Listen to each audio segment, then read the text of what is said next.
My name is Richard Elmstat, and I used to call this city home. If you live here long enough, the stench of this city seeps into your skin, and you have to get out. I lived here long enough, and then some. Long enough to get to know the people at the top, the politicians who line their pockets while the city decays, the vultures who take what they want while the rest of us go hungry. I'm a painter. I don't make much off my work, but I get by. I come from a long line of politicians, but I never wanted any part of that life. I traded the mansion on the hills for the life of a starving artist the first chance I got. I never regretted it. All the city reporters used to know my name. Some of them knew me for my work. Most knew me for my father. Carl Elmstat, my father, was the leader of the beloved Cosmopolitan Party, and this past year he ran for mayor. He was running against Edward Raban, an old rival of his, and pledged to change the way City Hall did business. He was a natural leader and an honest man. He saw the city not for what it was, but for what it could be. Politics was more than a job for my father. It was his calling. He never took a vacation and always showed up at town halls, for better or worse. The people adored him. Even when he failed, they knew he was fighting for them. He was fighting to take the city back, and the vultures at the top weren't going to let him. The night it happened was nothing special. He was working from home, as he often did. That night was his last. A cold-blooded armed robber broke in and shot him.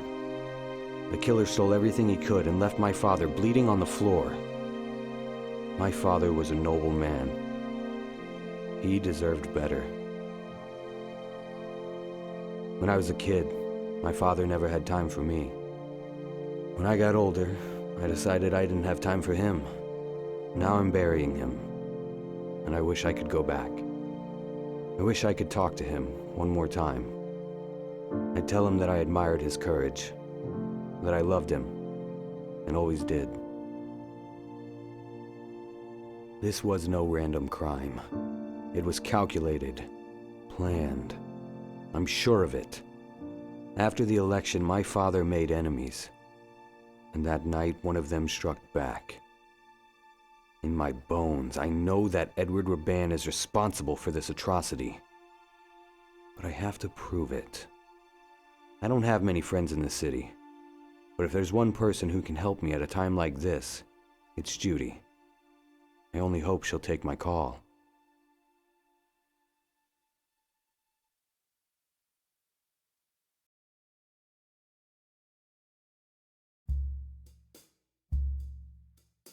Hello, Patricia. I really missed you. Hi, Dad. How was your trip? I hope you weren't bored. It's a long way from home. What do you think? I was just staring out the window contemplating life? It's the 21st century, Dad. I have my phone. Can we just skip the lame small talk? Well, somebody's a bit cranky from the trip. Why don't you just relax a bit? We'll talk later. Can't wait.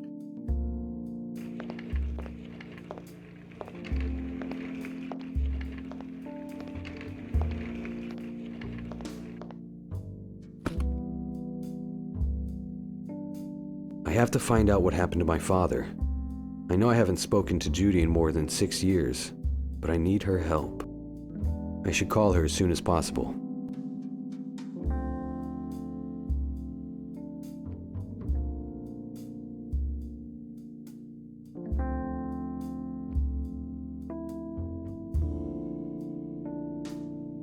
I'll leave that there.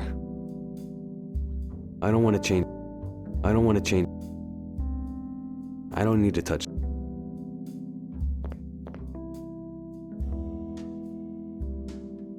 No time for jazz right. I already took a shower today. I don't need anything in.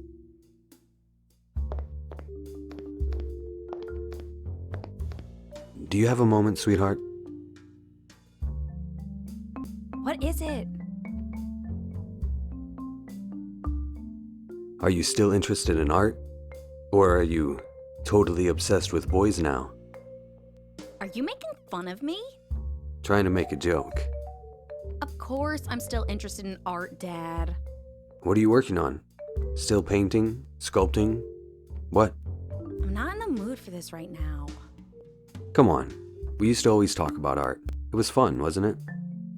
It was. I just don't feel like talking about it right now. Okay, geez. Fine. How is school? Can we please skip the "how is school" and "gee, what nice weather we're having" conversations? Just asking. School is fine. How you holding up, honey? I mean, with Grandpa. It's still hard to believe. I can't wrap my mind around it. How can anyone be so evil? I ask myself that question every day. I miss him so much. Me too. How is my sweetest angel?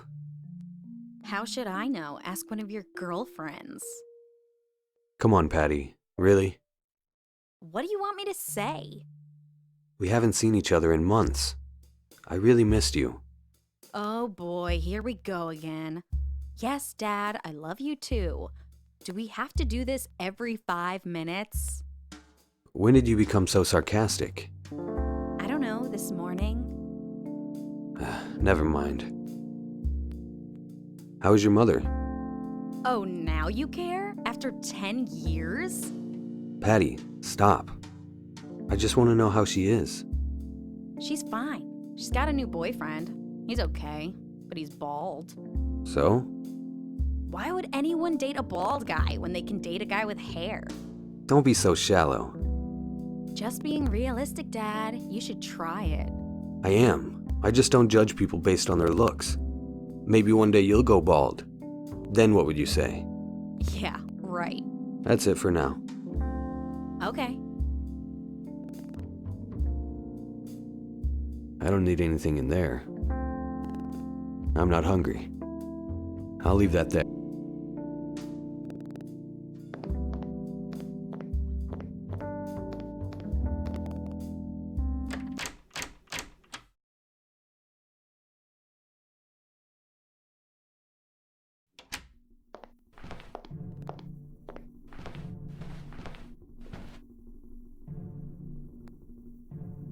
I'm sorry, Father.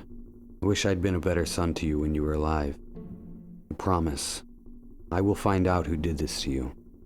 I will.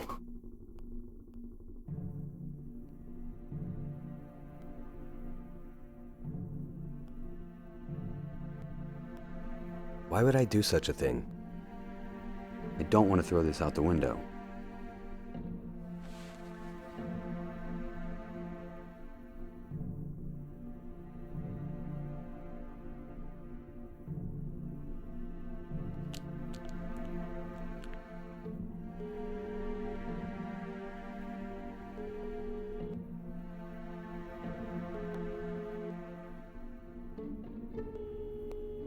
Of course. She never answers her phone, even though the thing is practically glued to her hands.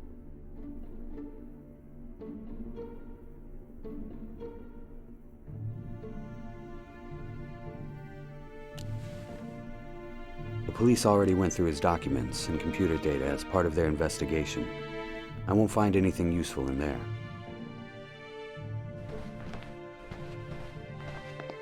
I love the smell of antique wood.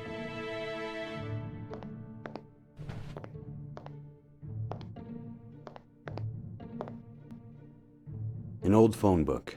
I'll take it. Never know who I may need to call. The old phone book is enough.